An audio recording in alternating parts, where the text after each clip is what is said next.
Welcome to this week's episode of the Big Book Living Alive podcast, a weekly podcast showcasing the 1993 Big Book Seminar presented by Joe&Charlie in Latrobe, Pennsylvania. I am your host, Brad S., and I am an alcoholic. If you don't think the joke that's told in the beginning of this episode is not hysterical, then seriously question your program. Okay, come on, that's a little serious. But really, this is a very serious topic regarding getting happy, being happy after the 4th. And one of the big things driven home this week is that when you make your resentments disappear, the program that you use is almost as vital as the decision to use it. Remember, Joe and Charlie are big book study aficionados. It's what they do. It's how they cut their teeth in the program and got sober. So, while we don't cast any aspersions or say anything bad about rehabs or other programs that are out there, this week does very strongly let you know that you only need the big book to get sober and get relief. Let's hear what Joe and Charlie have to say about that. Isn't it great to be alive on Sunday morning and know where you are? Yeah, you all are a beautiful bunch of people this morning. Not a resentment in the whole bunch. Really. How many of you went home last night and worked on at least one resentment? Could I see your hands this morning? Hey, great. Look at there. How many of you got rid of at least one resentment last night? Could I see? Yeah, look at there. Isn't that something? How many of you did we give a new resentment to yesterday afternoon? Pray for us. We need the prayers and you need the practice.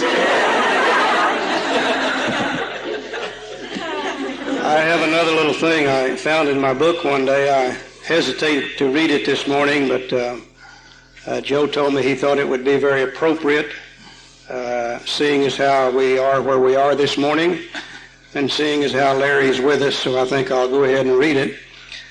This is about a new young priest. This might have been about Larry. It could have been about Larry. And it says, a new priest at his first Mass was so scared that he could hardly speak. And after the Mass, he asked the Monsignor how he did. And the Monsignor said, you did fine, only next week it might help if you put a little vodka or gin in your water glass, and it'll probably help you relax and you could do a better job. Well, the next Sunday, the new priest put vodka in his water glass and really talked up a storm. Everything went great. But after Mass, he again asked the Monsignor how he had done. And the Monsignor said, you did fine, but there's a few things that you really need to get straightened out. He said, number one, next time I suggest you sip at the water glass rather than gulp at it. And he said, number two, there are 10 commandments, not 12. And he said, number three, there are 12 disciples, not 10. And he said, number four, David slew Goliath. He didn't kick the crap out of him.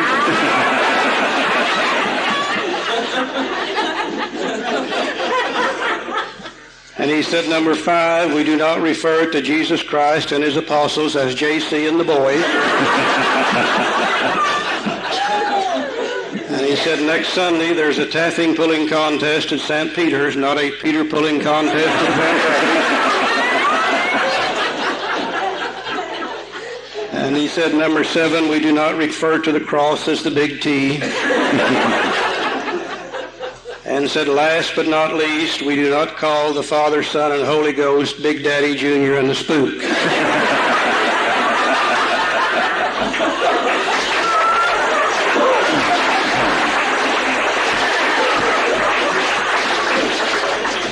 And then we'll read that last one, though.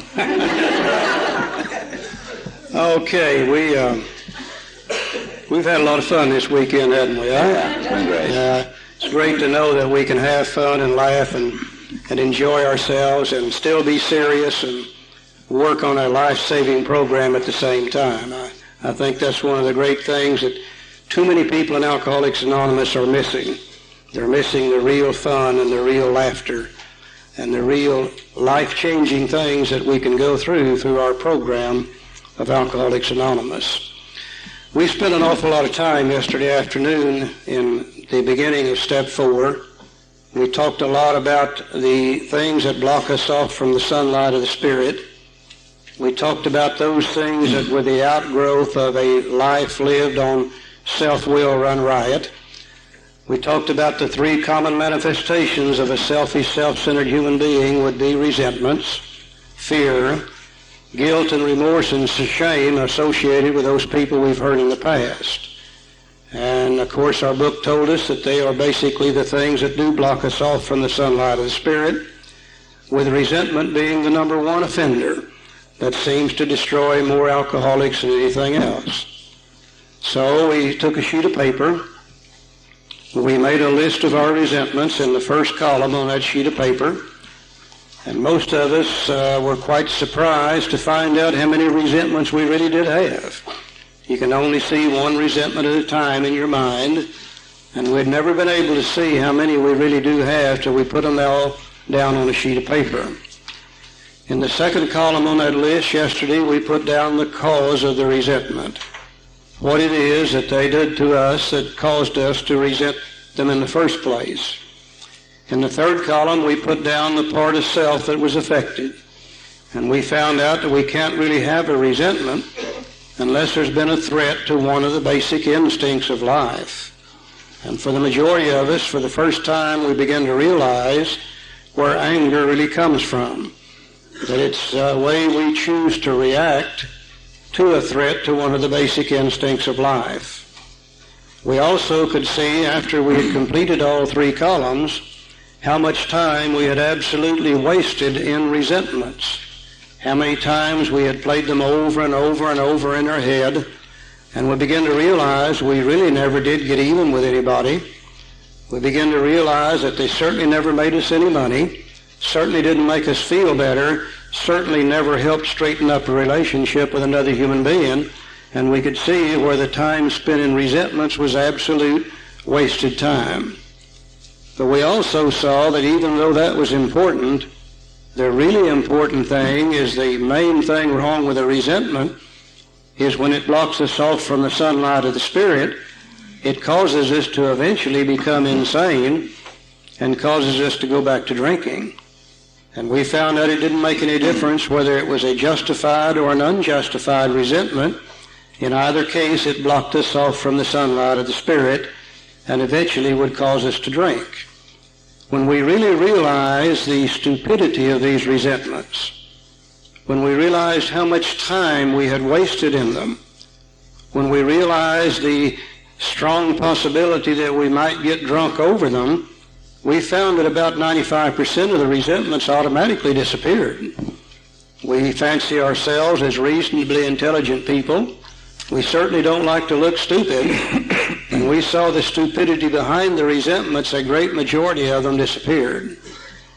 We also found that those that were embedded so deeply that they didn't disappear automatically, that they could be removed through prayer, through praying for those we resent, through asking that God give them in their lives the same thing we want in our lives, that if we would repeat that prayer over and over, eventually love would have to take the place of the resentment.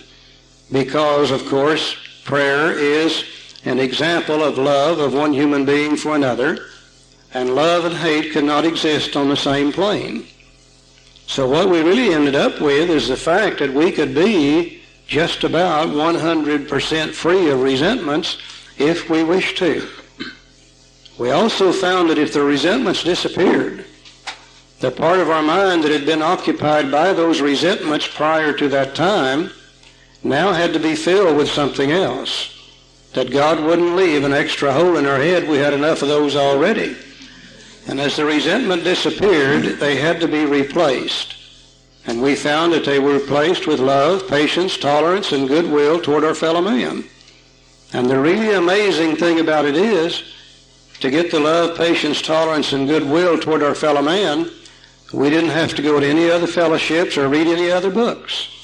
If God dwells within each of us, that's always been a part of our makeup. And now that resentment is gone, those feelings can automatically begin to come to the surface. The bad item in stock called resentment has now been replaced by new items in stock called love, patience, tolerance, and goodwill. We're in much less chance of getting drunk now than we were before we started the inventory process. We also mentioned, though, that it wouldn't do any good to get rid of resentments if we didn't know how to keep them from coming back in the future. So the final thing we had to do was go into our fourth column on our sheet, and we had to do what the book said for us to do, to disregard what those people had done to us, to look within ourselves and see where we ourselves had perhaps done something to set the ball rolling. Where had we been selfish, dishonest, self-seeking, frightened, and inconsiderate? And for the majority of us, we found that with most resentments, we ourselves had made a decision based on self, due to our own selfishness or our dishonesty, our frightened nature, or our inconsideration of others. And whatever we had done hurt another human being. They in turn had retaliated against us. We in turn had resented them for that. And then as we resented them and played it over and over and over in our mind, gradually what they did got worse, what we did got better, until eventually we could transfer all blame to others and never have to look at ourselves. No wonder we loved resentments. Wasting away. Just wasting away down here in Margaritaville. Hey, I like a good Jimmy Buffett song, and you know, for many years, it was a lot of fun times listening to that music while we were having fun parties and bad parties and really, really ugly parties. But when it comes time to let go and find that serenity, there is nothing better than getting your fourth step out of the way by doing the fifth step with someone else and getting that relief. Let those resentments go. Because when we don't have to hold on to that, when we let something other than pain and suffering and fear and loathing and everything else that piles on when we give someone else free rent in our head, then we have a chance for quiet and calm and peaceful. And that is an incredibly great place to be. I hope you enjoyed this week's episode as much as I did. If you'd like just the raw Joe and Charlie portion of the podcast, that is available on our Patreon site. The link to that is available on our website or in the pinned comment. Until next week, this is the Big Book Living Alive Joe and Charlie podcast.